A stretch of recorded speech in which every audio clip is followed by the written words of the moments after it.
Hi hello welcome to Kiran TV news. Jaganmohan Reddy గారు ఒక సంచలనమైనటువంటి tweet చేశారు. అదేంటో తెలుసా?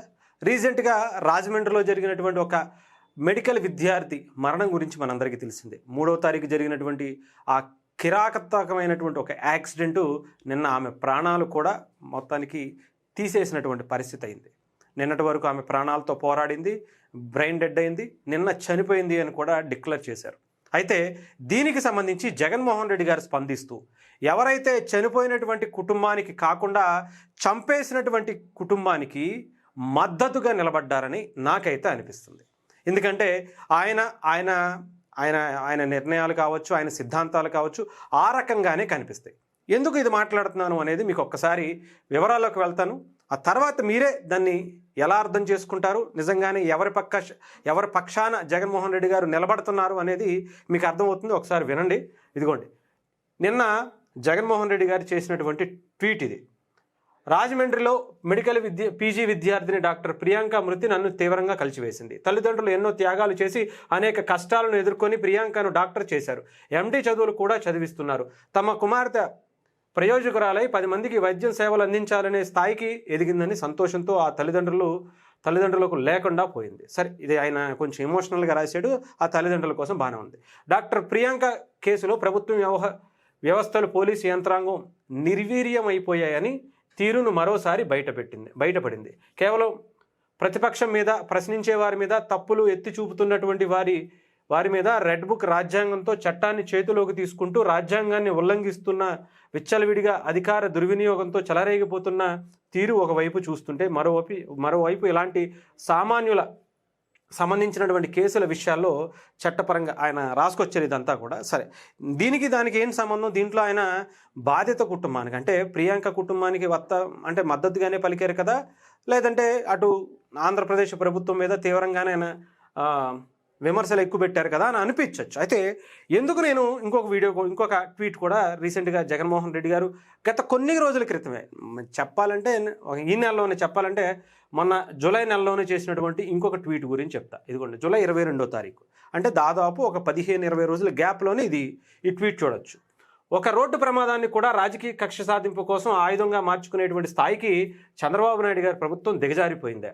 సిదిరి అప్పలరాజు కుమారుడు 18 ఏళ్ల పిల్లాడు బైకు నడుపుతూ పొరపాటున రోడ్డు ప్రమాదానికి కారకుడయ్యారన్న ఆరోపణలపై యాక్సిడెంట్ కేసుకు సంబంధించిన దాన్ని హత్యాయుత నేరాల కింద చేసినటువంటి పరిస్థితి. ఈ కేసు గురించి మీ అందరికీ తెలుసు. ఆయన అప్పలరాజు జైల్లో ఉంటే జైల్లో పరామర్శించారు. అప్పలరాజు వాళ్ళ అబ్బాయి యాక్సిడెంట్ చేస్తే వాళ్ళ అబ్బాయిని తీసుకుని ఆ పక్కనే ఉన్నటువంటి ఆ గొర్రెల కాపరికి సంబంధించినటువంటి ఆ వ్యక్తిని బతికుండగానే కనీసం అతనితో పాటు కారులో ఎక్కించుకుని వాళ్ళ అబ్బాయితో పాటు తీసుకొచ్చి డాక్టర్ అయ్యుండి ట్రీట్మెంట్ చేయొచ్చు. కానీ ఏమీ చేయలే. నిర్దాక్షిణ్యంగా అక్కడ వదిలేసి, అతను చనిపోయేంత వరకు అక్కడ గాలికి వదిలేసి వాళ్ళ అబ్బాయిని మాత్రం తీసుకుని వెళ్ళిపోవటమే కాకుండా, వాళ్ళ అబ్బాయి కాదు యాక్సిడెంట్ చేసింది వేరే వాళ్ళు అని చెప్పి ఆ ప్లేసు వేరే వాళ్ళలో మార్చేందుకు, సాక్ష్యాలు తారుమారు చేసేందుకు కుట్ర చేసినటువంటి వ్యక్తి.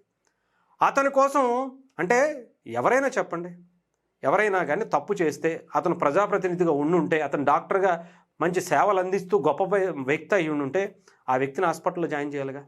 లేదు. పైగా వాళ్ళ అబ్బాయి కాదు వేరే వాళ్ళు యాక్సిడెంట్ చేశారు అనే దాంట్లో సాక్ష్యాలు తారుమారు చేసేటువంటి వ్యక్తి అతను హత్య చేసినట్టేగా, హత్యకు సహకరించినట్టేగా. ఇది ఇక్కడ జరిగింది. దీనిని జగన్మోహన్ రెడ్డి గారు సిదిరి అప్పలరాజుని పరామర్శించడానికి వెళ్ళారు. ఆ 18 ఏళ్ల బాలుడి మీద విపరీతమైనటువంటి ప్రేమ చూపించేస్తున్నటువంటి పరిస్థితి. అతన్ని ఏంటి చిన్నపిల్లోడు ఏదో తెలియక చేశాడయ్యా, ఆ పిల్లోడు గుద్దేస్తే దాని మీద ఏంటి ఇప్పుడు అని చెప్పి మాట్లాడుతున్నారు. రేపొద్దున జగన్మోహన్ రెడ్డి గారు అధికారంలో ఉండుంటే కనుక గతంలో 2019 నుంచి 24 వరకు ఇలాంటివి ఎన్ని జరిగాయో తెలియదు, కానీ ఇదే కనుక అప్పుడు జరిగి ఉంటే ఆ పిల్లోడు ఎప్పుడో బయటకు వచ్చేవాడు. ఆ గొర్రెల కాపరి కుటుంబం కంప్లీట్గా రోడ్డు మీదకి వచ్చేసేది.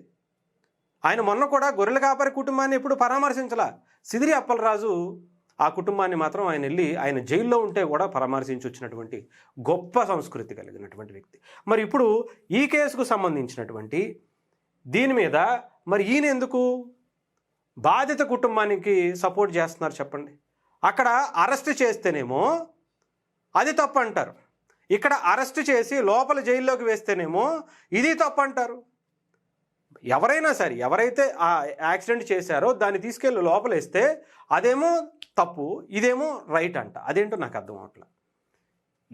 ఏంటి అసలు జగన్మోహన్ రెడ్డి గారు? మరి వీళ్ళ చిన్నపిల్లలే కదా. ఈ రాజమండ్రికి సంబంధించినటువంటి ప్రియాంక ఎవరైతే గుద్ది చంపేశారో వీడియోలు కూడా జగన్మోహన్ రెడ్డి గారు పోస్ట్ చేశారు. అవి వ్యక్తులు కూడా ఎవరు 2 పేర్లు ఉన్నాయి. ఆ 2 పేర్లు కూడా వాళ్ళు కూడా చిన్నోళ్లే కదా. వదిలేస్తారా జగన్మోహన్ రెడ్డి గారు? చెప్పాలి మీరు. జగన్మోహన్ రెడ్డి గారు మీరు ఏం చెప్పాలనుకుంటున్నారో చాలా క్లారిటీగా చెప్పండి. జనాలకి అర్థం కావట్లా, చాలా కన్ఫ్యూజింగ్ ఉంది. మీరు బాధితుల పక్షాన నిలబడుతున్నారా? మరైతే సిదిరి అప్పలరాజుకు సంబంధించి ఆ గొర్రెల కాపరి కుటుంబాన్ని ఎందుకు పరామర్శించాల? ఆ కుటుంబానికి ఎందుకు న్యాయం జరగాలని మీరు కోరుకోవటంలా? వాళ్ళు ఎంతో కష్టపడి వాళ్ళ పిల్లల్ని సాగుతుంటే అతన్ని ఇంటి పెద్దనే చంపేశారు సార్. ఇక్కడ మీరు రాసుకున్న దాంట్లో చాలా క్లియర్గా మాకు అర్థమవుతుంది మీ బాధ ఏంటో. ఆ తల్లిదండ్రులు ఎంతో కష్టపడి చదివించారంట. చదువుతున్నటువంటి ఆ చిన్న పిల్లల్ని ఇప్పుడు ఏం చెయ్యాలి సార్? ఆ సిదిరి అప్పలరాజు వల్ల చనిపోయినటువంటి ఆ కుటుంబం, వాళ్ళ కొడుకు వల్ల కానీ ఆయన వల్ల కానీ రోడ్డు మీదకి వచ్చేసినటువంటి ఆ కుటుంబం పరిస్థితి ఏంటి సార్? చెప్పాలి మీరు. ఏంటి ఇంత దారుణంగా దిగజారిపోయి మీరు ఎందుకు మాట్లాడుతున్నారు అనేది మీకు అర్థమవుతుందా? అసలు ఏం మాట్లాడుతున్నారో మీకు అసలు తెలుస్తుందా? ఇప్పుడు ప్రియాంకకు ఒక న్యాయం, సిదిరి అప్పలరాజుకు ఇంకొక న్యాయమా? సిదిరి అప్పలరాజుకి సంబంధించి మీ నాయకుడు అయితే సరిపోద్ది. అప్పుడు లా అండ్ ఆర్డరు పనిచేయట్లేదు అంటారు. ఇప్పుడు అరెస్ట్ చేసి వీళ్ళకి సంబంధించి ఇతను చిన్నపిల్లోడు అని మాట్లాడరు. ఇతను మళ్ళీ ఇలాగే అంచొచ్చిన ఆంబోతులాగే ఇతను కూడా గుద్దేసుకోవచ్చు అనేటువంటి సందేశాన్ని మరి ఇతను కూడా ఎందుకు ఇవ్వరు? ఎవరైతే ప్రియాంకని చంపేసినటువంటి ఆ వ్యక్తులు ఎవరైతే ఉన్నారో వాళ్ళకు కూడా వెళ్ళి మద్దతుగా నిలబడండి. మరి నిలబడకపోతే మరి అప్పుడు ఎందుకు నిలబడ్డారు? అసలు నిజంగా చెప్తున్నాను కదా, ఎంత ఆయనకి ఎన్ని రకాలుగా ఊసర వెళ్ళి కూడా సిగ్గుపడిపోద్దేమో. వాళ్ళ నాయకులకి జరిగితే వాళ్ళ నాయకులు చేస్తే మాత్రం దానికోసం ఆయన నిలబడిపోతాడు. అదే జనాలు చేస్తే మాత్రం నిలబడ్డు. నేనైతే చెప్తున్నా కదా, ఎవరైతే ఈ ప్రియాంకకి సంబంధించినటువంటి ఆ మద్దతులు ఎవరైతే ఉన్నారో, చంపేసిన వాళ్ళు ఉన్నారో, ఆ యాక్సిడెంట్ చేసిన వాళ్ళు ఉన్నారో, వాళ్ళు చిన్నోళ్ళైనా పెద్దోళ్ళైనా, పైగా ఆయన చెప్తాడు 45 ఏళ్ళు వచ్చాయి అయిపోయింది సగం వయసు అంటాడు ఆయన. ఏం మనిషో ఏంటో నాకైతే అస్సలు అర్థం అవట్లా. మానవత్వం అనేది ఎక్కడ ఉండదేమో. ఆయన కోసం, ఆయన పార్టీకి సంబంధించినటువంటి నాయకుల కోసం ఎన్ని రకాలుగా అయినా మారిపోతాడేమో మాటలు. ఆ రకాలుగా ఇగో ఇక్కడ 2 ట్వీట్లలోనే మీకు అర్థమవుతుంది. ఓసరవెల్లి కూడా సిగ్గుపడేంత స్థాయిలో ఇక్కడ సిదిరి అప్పలరాజుకి సంబంధించి ఆయన ట్వీట్ చూడండి. అలాగే ఇక్కడ నిన్న చేసినటువంటి 13 గంటల ముందు చేసినటువంటి ప్రియాంక గురించి చేసినటువంటి ట్వీట్ చూడండి.